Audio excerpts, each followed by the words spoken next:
Hey guys, it's Rob Knight. My buddies over at Manfrotto just sent me this new BeFree travel tripod to try out, and I wanted to share my experience with you.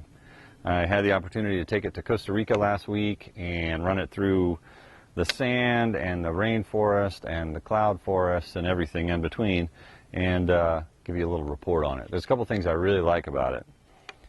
The first thing that I noticed when I opened this was the legs actually collapse. There's a couple of tripods that where the legs fold around the center column, but what Manfrotto did is relieve the clamp on the front so that the legs actually fold all the way up when it's closed.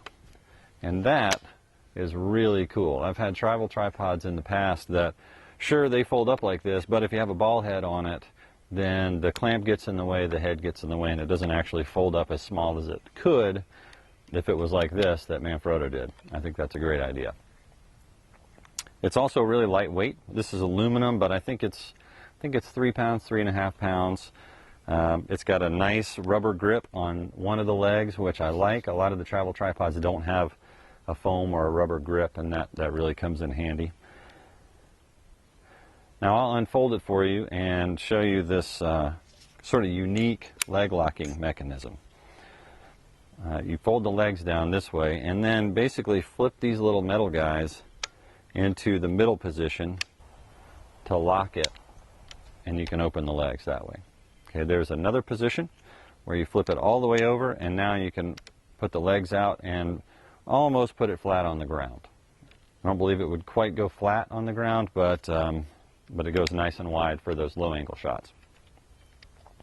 It's a little tricky until you get used to it to stop in this middle slot. So that's the normal spot. It's easy to kind of go past it, but with a little practice, it's easy. And it's a nice mechanism. There's nothing really to go wrong with it, nothing to break. It's not real fancy. It's just this little ring. I think that's nice.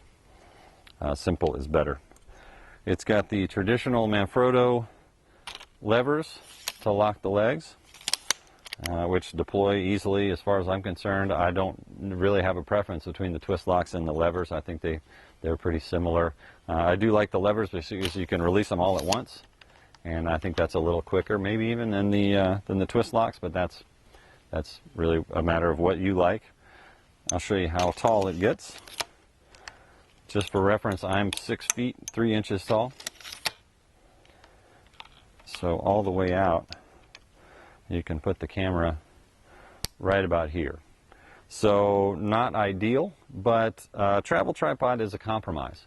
You're not going to have a travel tripod that sits this high, and you wouldn't really want one because the legs would be about as big around as your pinky finger and it wouldn't be very stable. If you're shooting with the battery grip, and once you put the clamp and the grip and everything else, it's still a pretty good height. If you're not as tall as I am, this would be great. If you shoot from the LCD, say on the Panasonic GH3 with the tilting LCD, it's not even an issue. You just shoot with the LCD, and it doesn't really make a lot of difference. It actually comes with this nice ball head, which is adjustable for panning or just a full range of motion ball head. Got a nice clamp. It uses the Manfrotto RC2 clamp. I'll show you a little trick that I did to this, because all of my cameras have Arca Swiss plates on them already. So for me, it's more convenient to adapt the tripod to use Arca Swiss than to adapt all my cameras to use RC2s. So I just went on Amazon and ordered this $20 Arca Swiss clamp, and then I put the RC2 clamp on the bottom of it.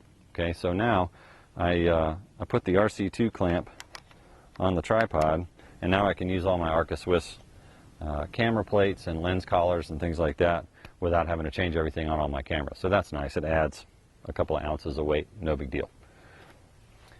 One thing I noticed this tripod is not great for is shooting video with longer lenses.